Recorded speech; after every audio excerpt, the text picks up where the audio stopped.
Let's rock and roll.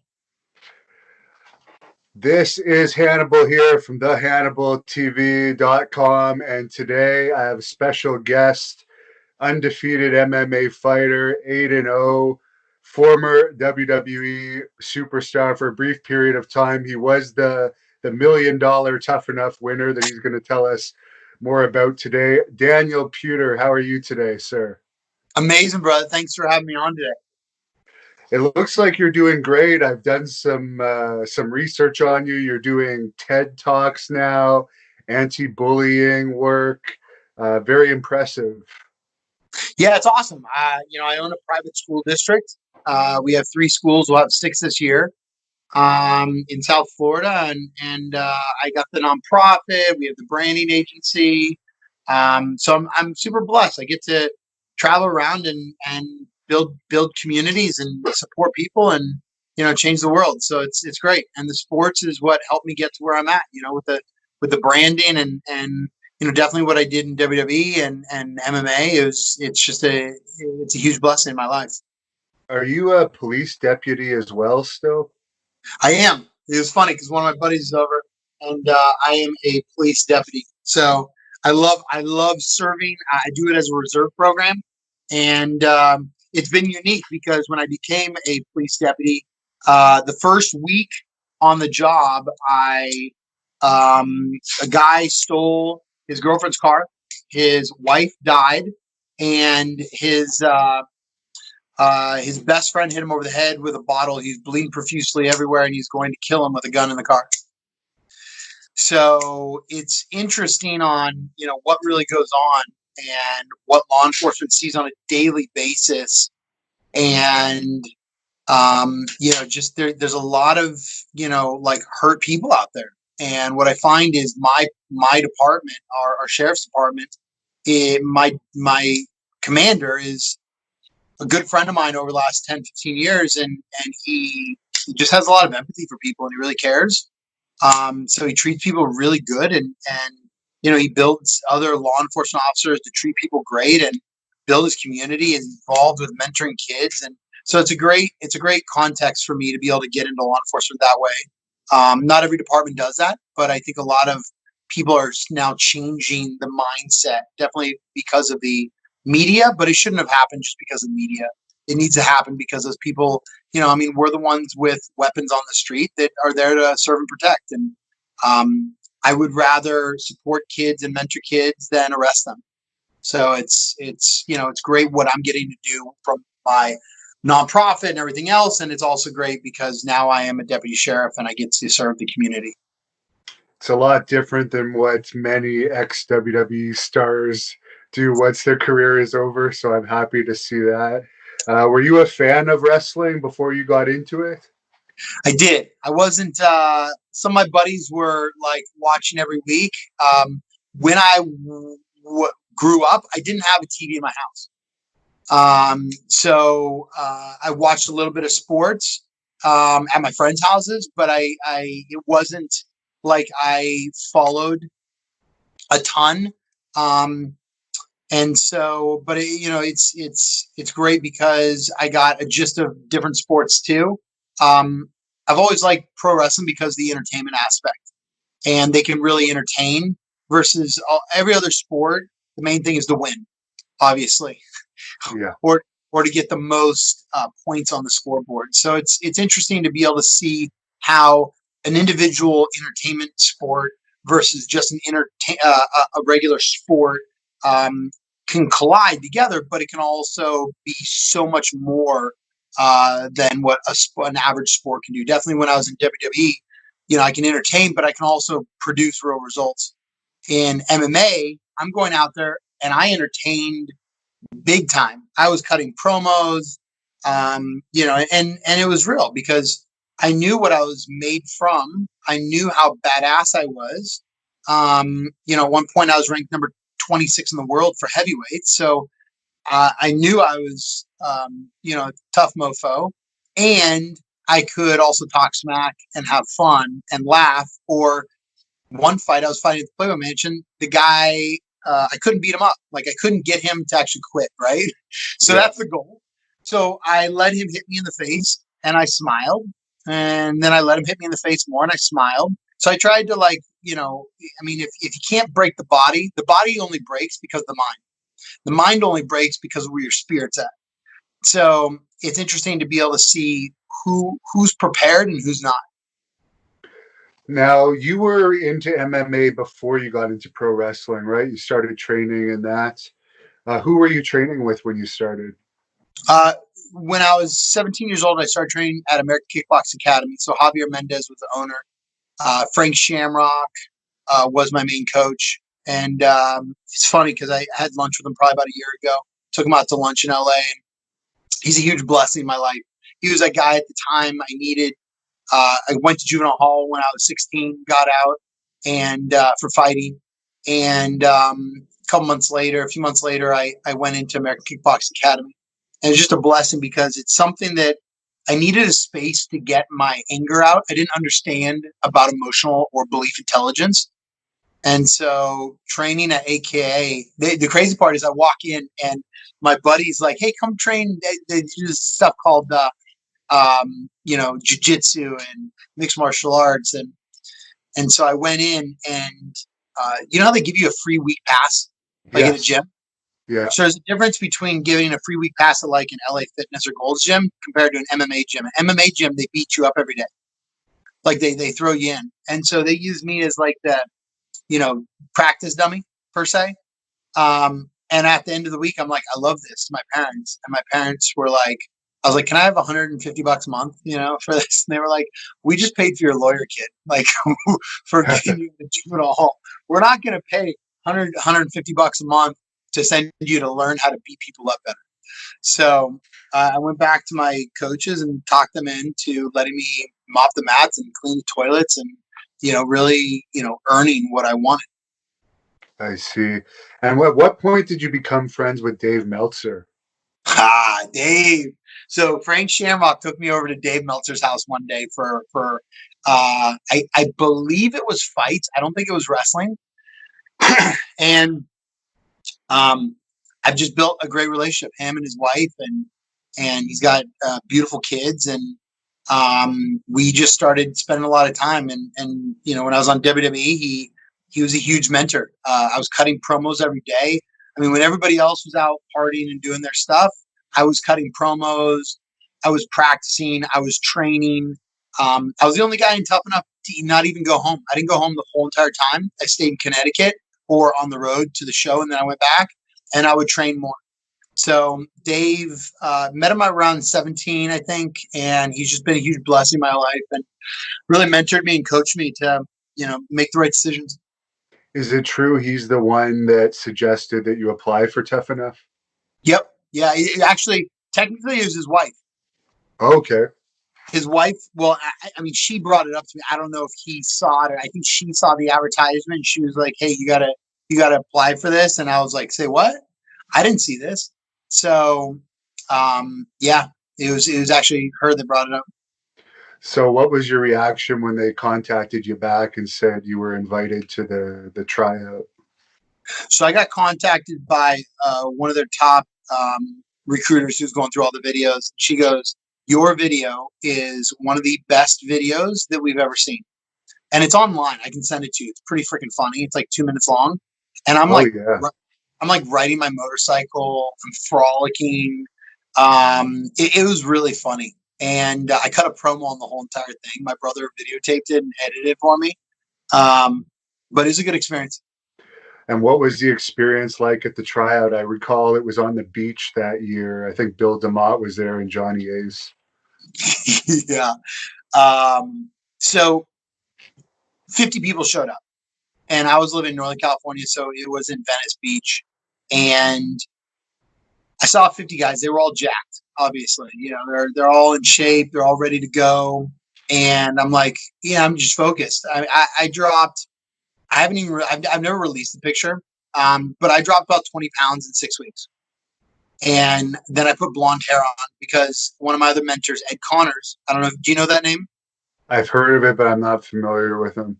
He was one of the founders of Gold's Gym with Mr. Gold. So he did all the franchising worldwide. He built the brand, and he's an amazing guy. One of my mentors talked to him last week, and he told me get a six pack, get a tan, and bleach your hair. And I'm like, I didn't really understand, but between him and Dave, great advice. And so I did that. I showed up, and they were like, "Who are you?" I'm like, "I'm that guy." They were like, "What?" And I was blonde, 20 pounds heavier, like, not in shape, right? Because I was just I was I was going into wrestling season, didn't start yet. So, Oh, and I you was like, were amateur wrestling at that time still? college, yeah. Okay. So, so yeah, pretty interesting stuff. So I show up, and we did the relay. Then we did the weights, and then I did the cutting a promo. The promo was horrible. If you watch the documentary video, it's horrible.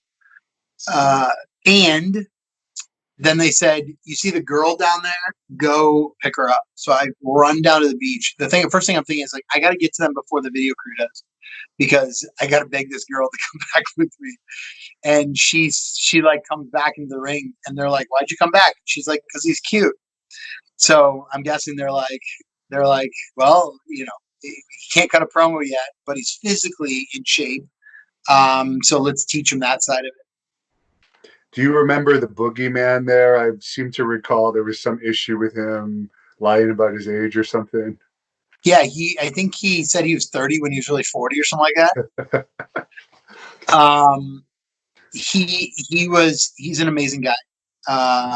Just like from what I've experienced and spending time with him, very genuine. And maybe he lied about his age, but at the end of the day, it's just, it is what he did. What he did. Yeah, they ended up signing him anyways. How did you get along with the others that first day? Did you look at them as like competitors, or did you try and be friendly a little bit? I was friendly. Obviously, I was there to win, so it wasn't. I like building relationships and like supporting people's growth. But I was really there uh, to really kick butt and make sure I got number one. Is it true you were an Al Snow fan before this, or is that all rumor? No. Al Snow, I enjoyed him before. I think that when I even got to know him, I was even more of a fan. Okay. So did they let you know that day that you had passed to the next phase of the Tough Enough?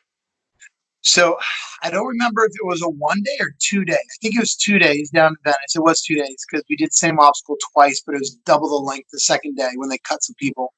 Um, and then they let us know we were going to be top eight. And they said, basically, pack your bags and get ready. And they gave us all the info. And I think we had a week or so to get ready and get out to Connecticut. Nice. And did they let you guys know that you're not getting like $1 million flat if you win right then? Or was that like a surprise that came to you at the end? So that was in the contract. The Okay. crazy part is they gave us a contract. It was the same conceptual agreement of what they gave us before the Tough Enough and understanding the framework. And then they gave us the same thing after, I won to go into it. Um, I never even thought that they would cancel it after a year. I figured, hey, you know what? They're going to build me into something over the next, 2, 3 years, and then make millions. And they could have. Obviously, it was their choice. When they said after a year, we're gonna, give you another deal. To me, that's not authentic in really supporting or building somebody. If I didn't win the competition, I get it. Like if they're like, hey, you know what? But for me, it was an agreement that they made, and if they want to cancel it, give me something, they can. But I wasn't going to take something that was not to what they agreed to. So when you initially started doing the competitions on TV, I think it was a while before you had your infamous thing with Kurt Angle, but what were some of the early competitions like? So there were 8 weeks. One of them was the big show where he picked us up and he slammed us. One of them was the Miz and I did the jousting. We did the arm wrestling. So it was great to be able to see, where the strengths of everybody was. I think everybody was shocked once I did the arm wrestling. That was down to four of us, so that was like the fourth week into it. I think fourth week into it, and I just beat everybody in that, and everybody was like, "Oh my gosh, you just beat Ryan Reeves!" Like I beat Mizanin, and then I beat Reeves, and so it was interesting because I'm like half the size, and I I think I laughed at him. I think that's what it was. And I was just like, down. So it's just because I've been trained a little bit on how to arm wrestle, and he never had any technique. And that guy went on to be Ryback. He seems to have a bit of a chip on his shoulder now. How was he to deal with, like, on a personal level in those days? Unique. He was always nice to me. I mean, Yeah. he's always been nice. He's always been in front of the cameras. Obviously, he turns on. I think he was focused on the wrong thing. He was focused on, just building his muscles. He wasn't focused on really understanding all the other aspects that go into the business. And I was focused on personally not only understand how to wrestle, because they built, like, what else no say. They guarantee $1 million contract, or they have $1 million competition. It's a big thing. Like all the other tough enoughs, they try to stick the guys out there they've never wrestled before. I did the exact opposite before this. Most people, to get to that level, they're spending 5-10 years minimum to get on TV and really, performing at that level. And I mean, the best are doing 20-30 years, so I just know that it took time. I knew it was going to take time. And I had really good coaches working with me. And obviously, to put $1 million brand on somebody and trying to move them up right away, it's very challenging. How do you think Ryback would have done if he had gone into Bellator? Because I understand at one point after he was released by WWE, there was some chats with him possibly having a Bellator fight. He probably would have lasted 2 minutes. So if he could whoop the guy in 2 minutes, then he would have won. It's not the same. Obviously they do drug testing. Obviously, cardio is a key in MMA. I don't think he ever did cardio. So I think there's things that are the opposite of what you need in WWE. WWE, you need cardio, but it's a totally different framework and intensity than a WWE fight, than an MMA fight. Now, how did the wrestlers treat you backstage overall that were already with WWE when you were doing those Tough Enough segments? In the beginning, it was pretty.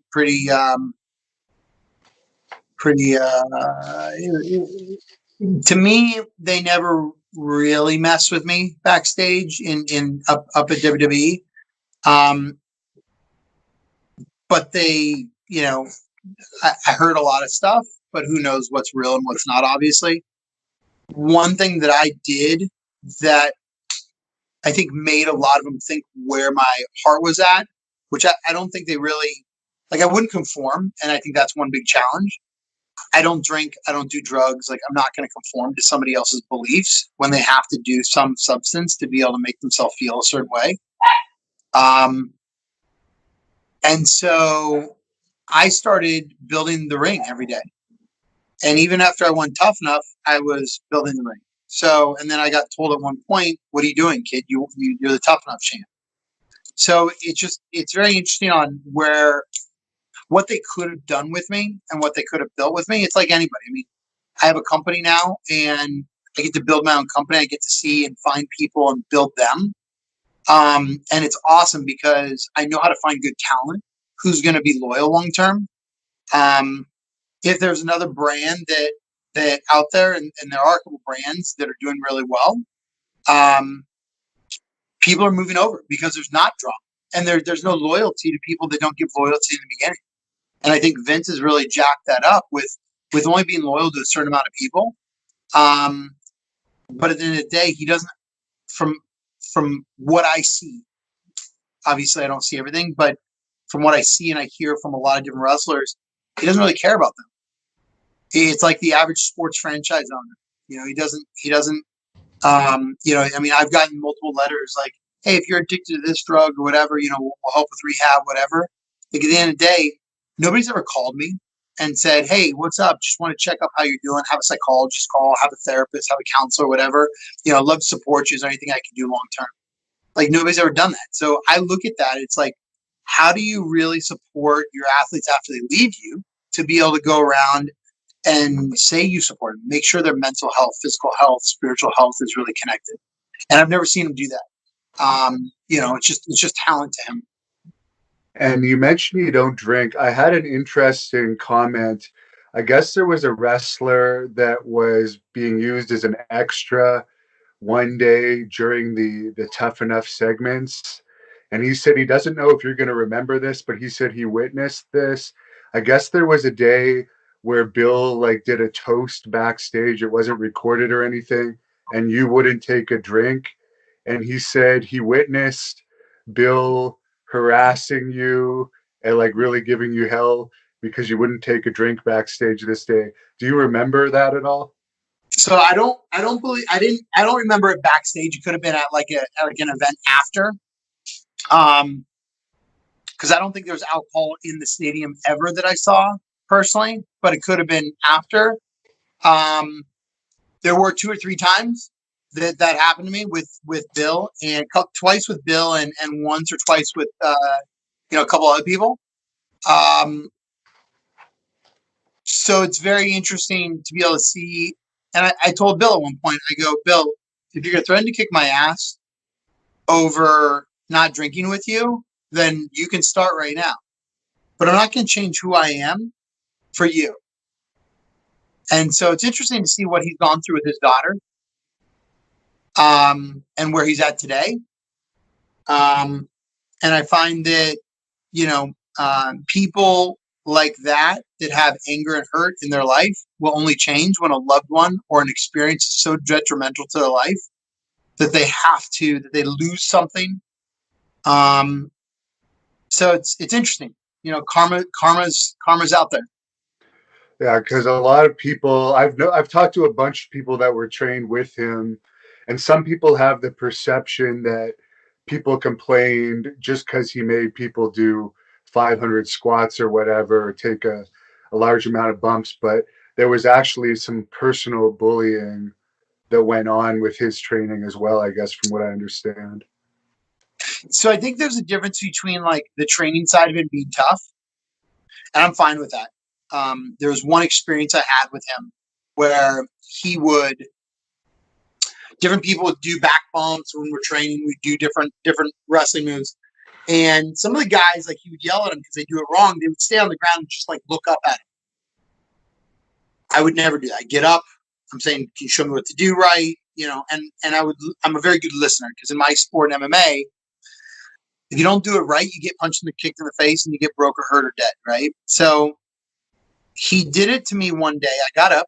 He said, come here. He grabbed my little finger and bent it backwards. And it was like this. I'm like, awesome. So you have it. And I look at him and he bent it backwards where it hurt. And I looked in his face. I said, if you're going to break it, break it. But at the end of the day, if you want to get me to do something right, just coach me and teach me how to do it right. Because I'm here to listen and learn. And he let it go and he never fucked with me after that. But to me, it's unprofessional, unacceptable. If I ever saw that in my organization, I would automatically fire somebody because people who treat people like that are so hurt and beat up inside that they only can hurt other people. And so it's just an interesting perspective on where I'm at today versus where I was then, because I didn't understand a lot. I didn't understand as much about myself, but WWE helped me a lot grow and understand experiences that maybe I wouldn't have wanted to go through, but I went through because it was meant for me to learn, grow, and impact the world. Now, of course, the big thing that WWE blew with your whole situation was you had a feud with Kurt Angle. It's been, I don't know what, 15 years now. People still talk about it. That could have actually developed into a pro wrestling feud. But could you tell us about that day and what exactly happened with that situation where I guess you put a Kimura on Kurt Angle? Yeah, and Kurt's still pissed off. I tried to take him out to lunch. Really? Poor guy. I was going to talk smack the whole time. He said, no way. I even told him I'd buy lunch. So at the end of the day, I'd take him to the strip club next to where he met his wife. Oh, oh, smack. Right. Even out loud. He's all American. Well, he is released now. I don't know if you know this. He just got released, so you might be able to finally get that match on the independent scene. You know what? Here's the thing. Kurt hears about this. He knows my number. If he doesn't, there's multiple people he can reach out to get it. And I would love to have that with him. I think something like that could be a huge, let's just get President Trump involved with that one too. Let's have a little bit of fun with this, we'll get some big media on this. We'll do it for Corona. There you go. So, so that day was crazy. Sprints, eating food, eating pasta, drinking milk, more liners, and then out to the ring and up down competition. The difference was in me and how I trained is I trained smart. Everybody else just trained hard. I trained smart and hard, and everybody else trained hard. I trained for the longevity. So I was not only doing 2, 3, 4 hours of promos a day, I was doing the right cardio, the right eating, even though we were living in a hotel. I wasn't partying, drinking, and going out late. I was getting my sleep. I was stretching right. So I was really doing everything properly. Definitely because I learned a lot of that from Frank Shamrock and Javier Mendez of how to train properly as an athlete. But I trained for an endurance athlete too. Like MMA is 15, 20, 25 minutes, we're training. So going into the ring with Kurt that day, one of my coaches, Danny Shade, was a runner-up to him in the Olympics. I think he lost by a couple points. So I knew that Kurt couldn't be that much better than him because those guys are all at the top. You win by a couple points on a day. It's either, all the guys are that good. It just depends on if you get the move and if you can pull it off. So Danny used to whoop me, but I knew that if I was out there doing MMA, I would do really well because he's not an MMA. It's a different sport, it's like motorcycle riding versus car. It's like motorcycle racing versus car driving. It might be the same concept of an engine and tires and everything else, but it's a whole different framework.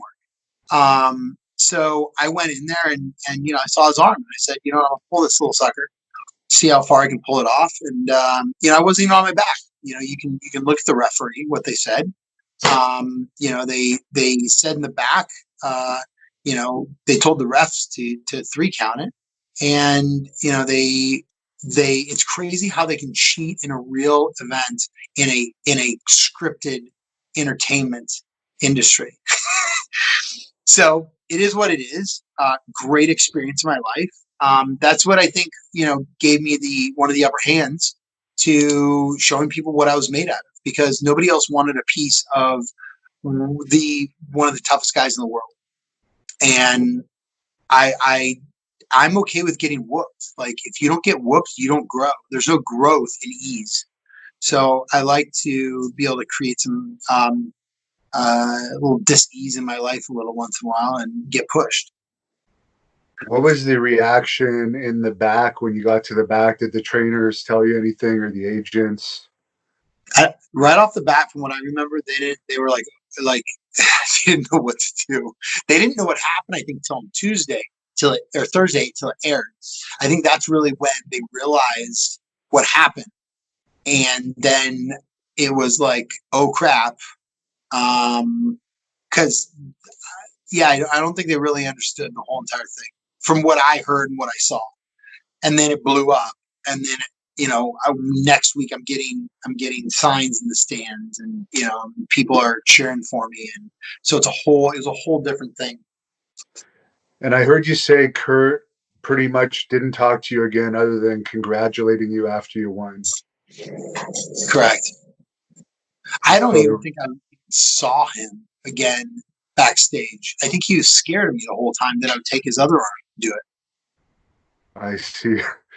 And of course, you and Miz were the finalists, but you also did the skit where you had to dress like a woman with him and stuff. What was your experiences like with Miz overall? Miz is great. He's super smart.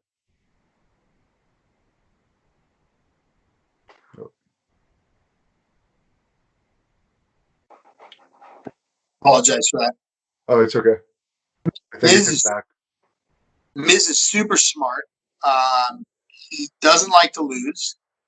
He had probably I was getting like I think like 30,000 unique hits a day on my website at that time. He was getting like 75, something like 1,000 hits. So I was like, "There's no way I'm going to win if it comes down to fan votes." So that was interesting, and he's smart. I mean, he took a deal later to be able to build into it. He's a company guy, which is great. I would have loved to build something and been able to give the carte blanche to go out there and be myself. And that was great. I'm a badass and I'm undefeated. So why not push somebody? They've tried the MMA gimmick, in WWE and pro wrestling, and not that many people can pull it off with personality because most MMA fighters don't have a personality. So Yeah. Cain Velasquez just got released after only really having a couple of matches with them. it's not easy, I mean, I was talking to Hob about that, and I think that to go from MMA to WWE, it's the exact opposite. One of them you're going in there to smash somebody. The other one is you got to look like you're smashing, but you gotta play. Now, I also saw the boxing match you had with Miz. I tried to look up the full thing, but WWE has only posted one round, and you guys were fairly even on that round. I don't know how the other two rounds went. Are you surprised he was able to last the 3 rounds? I understand he did have some boxing experience. Yeah, I mean, he did some training in the past, just like I did. Um, I think it was great that he could last 3 1 minute rounds. If they were 2 minute, there's no way he would have lasted. I would have smashed him by the end of the first or mid of the second. So it's just I mean, it's a obviously it's a gimmick on how they can make something last really short, and make both sides go out there with a bunch of energy. But yeah, he knew that he had nothing to lose and he couldn't do that. And I was really impressed with him that day. I mean, Miz is really tough. He's smart. He's tough. He pushes through. He's got great characteristics. Is it true that either Pat Patterson or some other agent told you you were going to win before you actually won Tough Enough?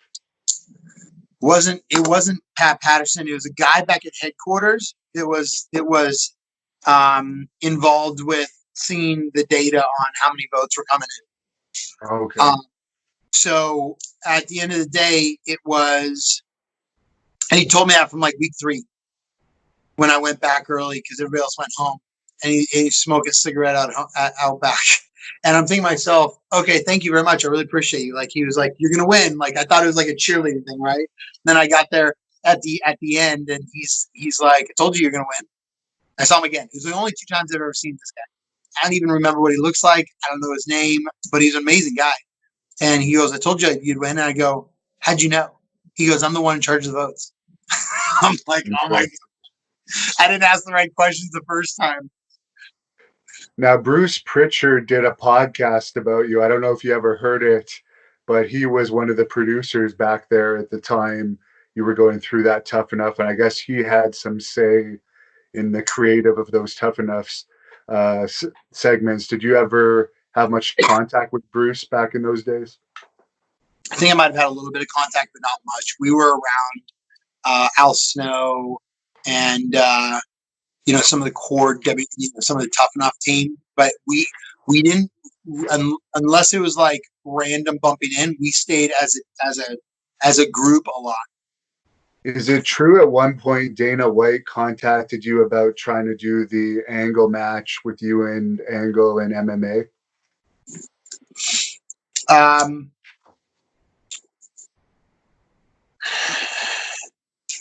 there was talks of it.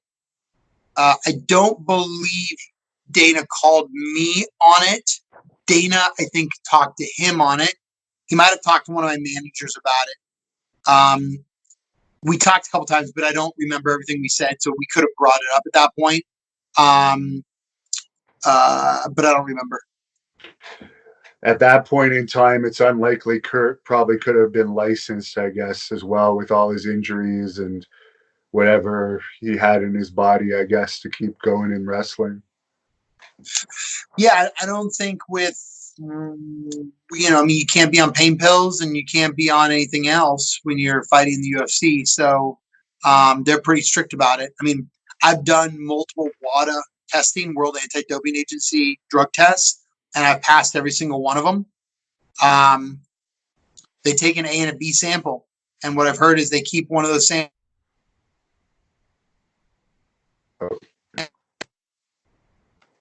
They keep samples for the next round, and you go in to take the next test. They compare it with the same DNA. So I don't know if that's accurate, but that's what I've heard, and it's pretty serious. If you're doing drugs. Now, did you ever have any interactions with Bradshaw backstage? He was known for bullying the weaker wrestlers, but you strike me as someone he might not wanted to have messed with. Yeah. We talked. He was always very cordial to me. He's a very smart guy. He was always very polite and nice. Now, you had an unusual situation, I guess, at Royal Rumble 2005. Sorry, your screen just got messed up for a second. Sorry But about at that. Royal Rumble 2005, there was a situation in the ring with Benoit, Eddie Guerrero, and Hardcore Holly chopping you. All the fans like to say they beat you up, but I bet you that was probably, you knew that was going to happen, right? Because Royal Rumble is choreographed. Or was it a surprise to you? I had no clue what they were going to do. They treated me like crap and very disrespectful. Now, none of those guys, well, I guess Eddie Guerrero was known to have a temper. Chris Benoit, never really known as a fighter. Hardcore Holly didn't do too well in the Brawl for All. How do you think you would have done against those guys if it had been one-on-one and they tried to mess around with you? So I could have taken all three of them if I wanted to go smash them all. Hardcore Holly, is he tough? Yeah, but he's he helped coach me back in the day. I asked him for help and support, and then he went and talked smack in his book to get better ratings and sell more books. So he's a profiteer. He doesn't care about people at this point, from my perspective, and he's insignificant and rude. I don't think about him. Eddie Guerrero and Chris Benoit, I thought they were nice guys. I liked Eddie, but after that happened, I thought both of them. It is what it is. Like, again, look at who treats people good in this world, and look at who treats people like crap, and see what happens to their lives. And they create their own outcomes. So I guess the reason you kind of just went along with it is you were the newbie in the company. They're the veterans. You're just following their lead in the match. Yeah.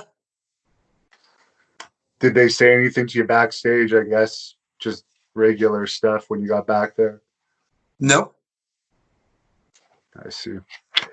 Now, Bruce said in this podcast that he did about you that his reasoning for offering you the smaller contract after a year was because you had difficulty coming up with creative ideas for yourself. Um, is that just him making excuses, or did you find you had issues creatively? So, when you say creatively, can you tell me about that? I guess as far as ideas for your character and how you were going to get yourself over in the company. He said they tried to have writers work with you on coming up with stuff, and there was issues related with that. He is known to be a liar, though. But I just was wondering what your response was to him saying that.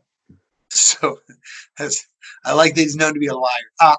I don't know his perspective. Number one, from my perspective, I was an MMA fighter. I was tough. I mean, I was jacked. I was shredded. I was blonde. I was young. Um, could I speak? It was getting better, right? Like it's a different world than what I was used to. Could I wrestle? It was getting better. I mean, it was what I was doing for 6 months, right before. So I think creatively, I don't think there was ever an issue. I think I had a good brand in WWE, and I don't know why they would ever veer off of that brand. Um, so that doesn't make sense to me whatsoever. I got over more than he's ever gotten over by winning a competition by fan votes. From what I heard, our time slots on TV were 4 times on average what the regular SmackDown show was on the watching time. So we got more eyeballs than what the normal. So if I wasn't getting over, then I wouldn't have won. A big competition on their actual SmackDown because this wasn't on MTV like the past ones. So I think I did pretty good getting over. Um, so yeah, I don't know what he's talking about.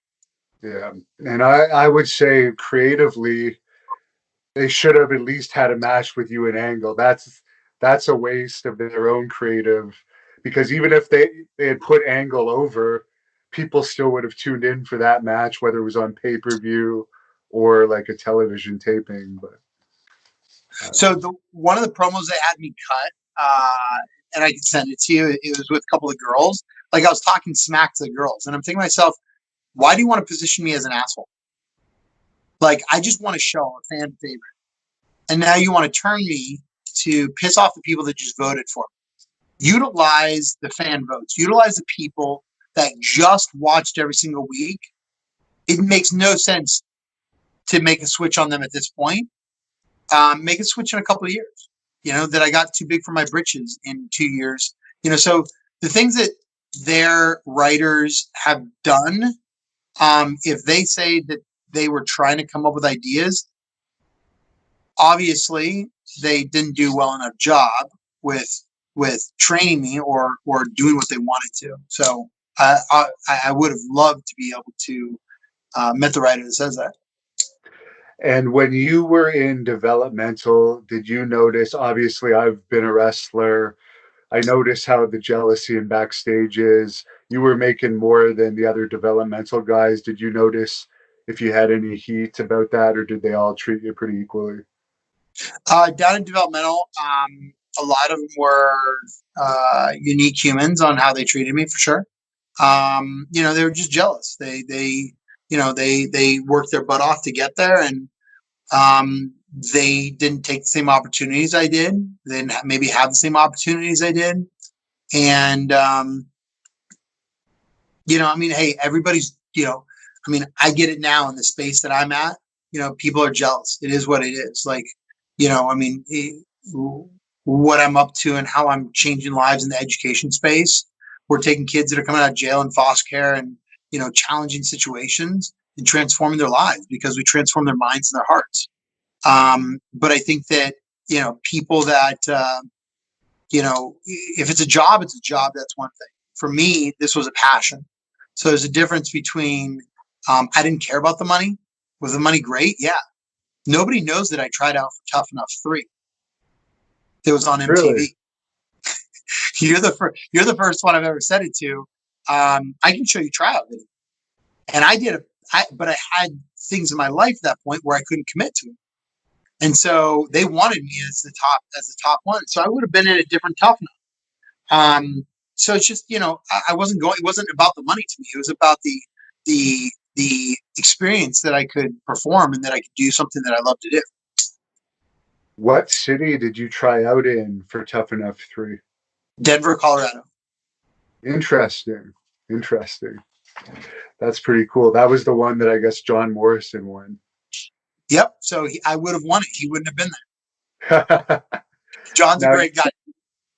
Jim Cornette was in Ohio Valley Wrestling. Did you have much experience with him? Yeah, he didn't. I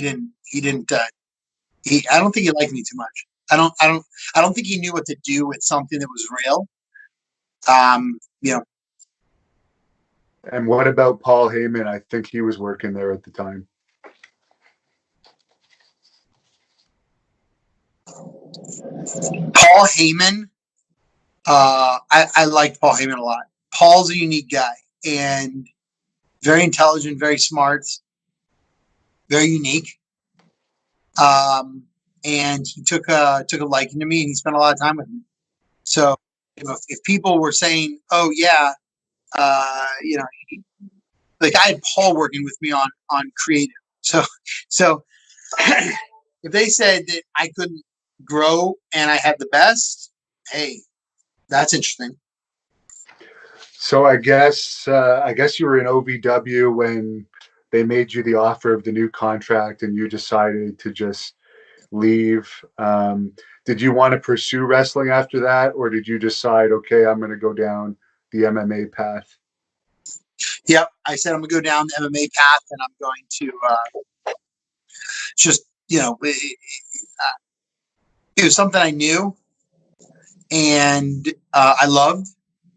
And what I didn't want to do is I didn't want to be around people that didn't care about me as a human. And I had some people in the MMA world that did care about me. And I understand you had a couple matches here and there with New Japan and TNA over the years. Yep, good experience. Great experience. Cool. Yeah. I loved working in Japan. Fought in Japan for my first pro fight too. All those other companies I worked with, they're amazing companies. Did you ever consider applying for the Ultimate Fighter? Yeah, right after I won Tough Enough, I got offered that by Dana White. So I turned him down. It was like $500 a week.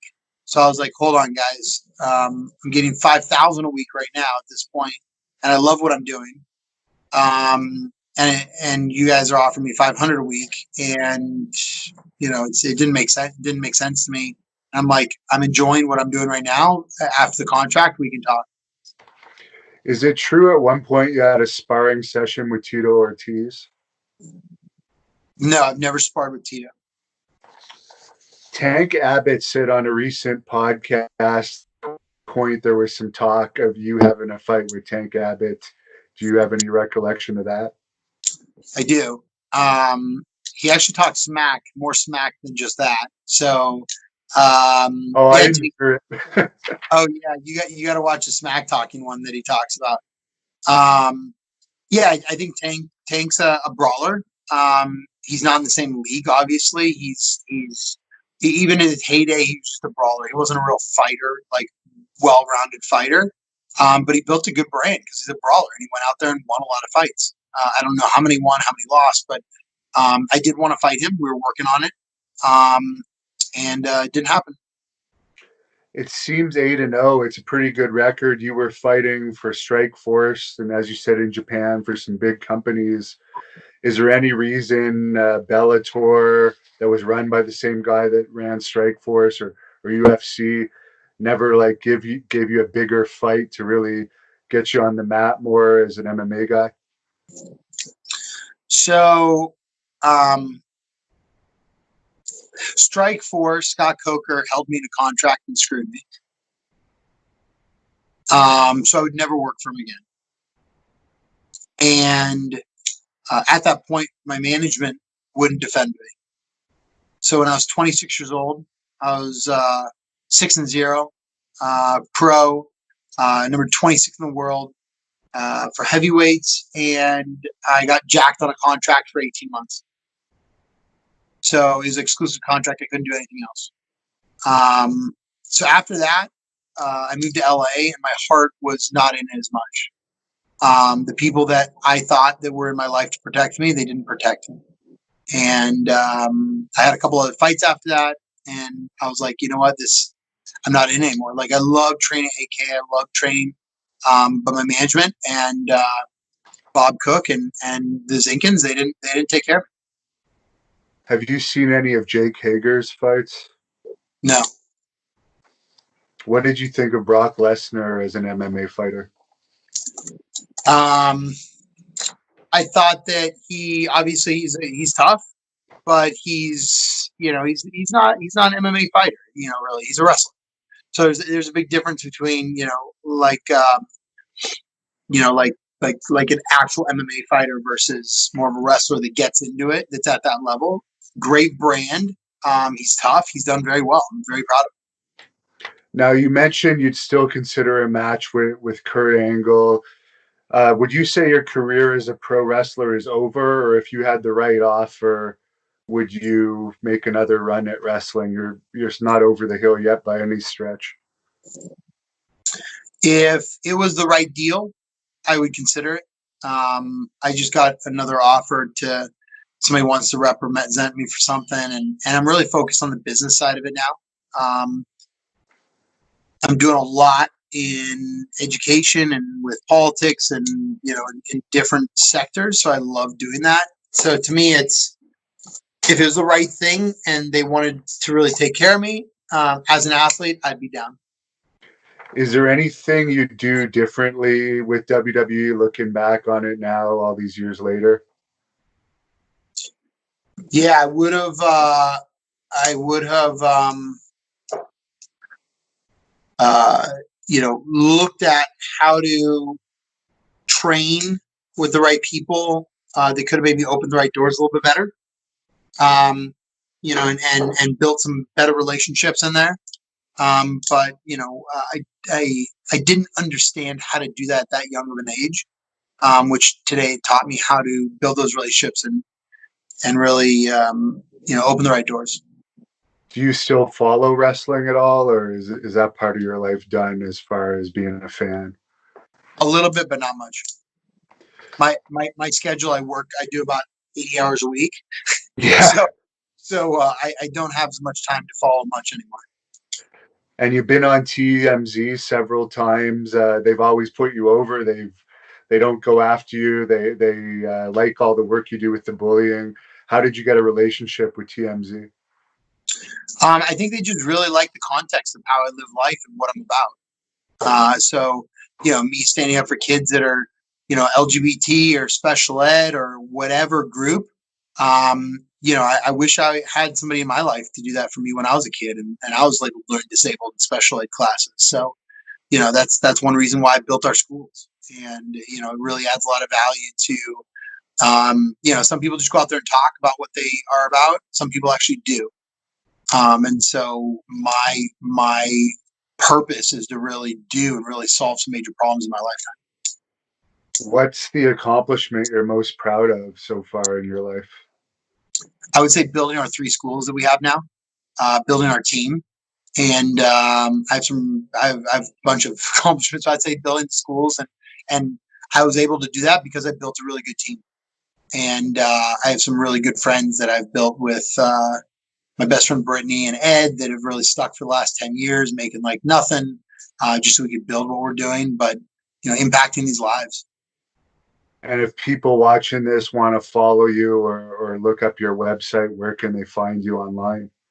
Yeah, they can Google My Life, My Power or My Life, My Power Preparatory Academy. They can go to my website, Daniel Puder. I got our podcast, Significance Breed Success.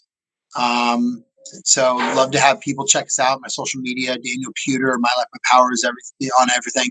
So if people want to come out and support, speak at our schools, if wrestlers want to come out and speak, love to have them. And we just put Dan Rodheimer's name on a school, our Cutler Bay School, and he's out in Vegas. And he's over the years he's become a really good friend of mine. So I'm really proud of him running for Congress and doing some amazing things too. I actually had a match with him back in 2006. He's a nice guy. Is there any other of those tough enough guys that you still keep in contact with? Nope, just him. What is he doing nowadays? He's running for U.S. Congress in Vegas. Oh, really? So he's really a politician full time. Yep.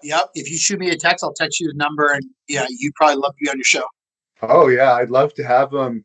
And I saw one of your interviews. You wanted to run for governor. Do you still have that goal?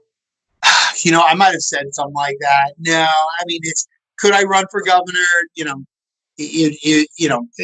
knows? I'm concentrating right now on the school side of it. If I get the right opportunity in the future, but this is the biggest thing. It's either mayor, governor, or president. There's only a certain amount of people, sheriff. There's only a certain amount of people that actually have real power to get things done. And people have asked me to run for, maybe I said somebody asked me to run for, I don't remember that interview, but I know multiple people have asked me to run for state rep, state senator. I got an offer last year for mayor. Somebody was like, hey, you want to run for mayor? We'll back you. So I've had a bunch of different offers, but to me, I really want to prove myself in the public sector or in the private sector before I move into public sector, if I ever do that. This is kind of an off-the-wall question, but we also have done some UFO interviews on this channel. The Pentagon last week released some videos officially that I guess the U.S. Navy took of some unidentified flying objects, and they're saying that they don't know what they are, but they're in our airspace. Do you have any thoughts on that? No thoughts, except for we probably have some people that don't look like us that fly around in very fast things that we can't see or hear or understand. I'm guessing we have some of those for sure. And we have a lot of MMA fighters that watch this because I do MMA interviews. Any advice for fighters out there that might be watching this as an undefeated fighter? Yeah, keep your chin down. Get good management. Get a great lawyer. Get a good publicist, get an agent, get into movies as fast as you can, or a business, and don't drink or do drugs to spend your money away. Save it in something that you do, not something your best friend comes to you and tells you, hey, let's open a restaurant. And any other message you want to say before we close it off here to the fans that have watched this? Hey, just, my challenge for everybody always is to, think about your significance and your success in life. And I believe that significance breeds success. At the end of the day, you can be successful in life and be great at what you put your mind to.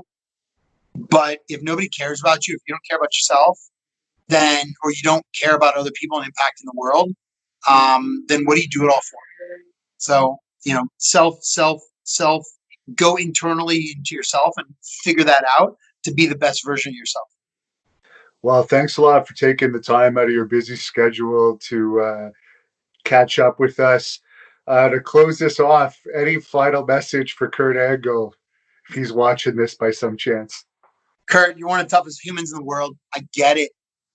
You're the all-American. You married the girl next door. You have a kid. Too bad you live next to a strip club, but it is what it is. And if you ever want to wrestle, let's see how good you are. Let's see how tough. Let's do a drug test. Let's see how tough you are without anything else. So I'll whoop your ass. Good. I'll stop it at that. Thanks, bro. Hey, no problem. Shoot me a text real quick. I'll hook you up with Dan. My cell's on my email, and I'll hook you up with Dan over text message. Sounds good. Thanks a lot. Have a great afternoon, and I'll text you in the next 5 minutes. I appreciate you so much, bro. Thank you for your time today. Thank you. Thank you for watching the Hannibal TV.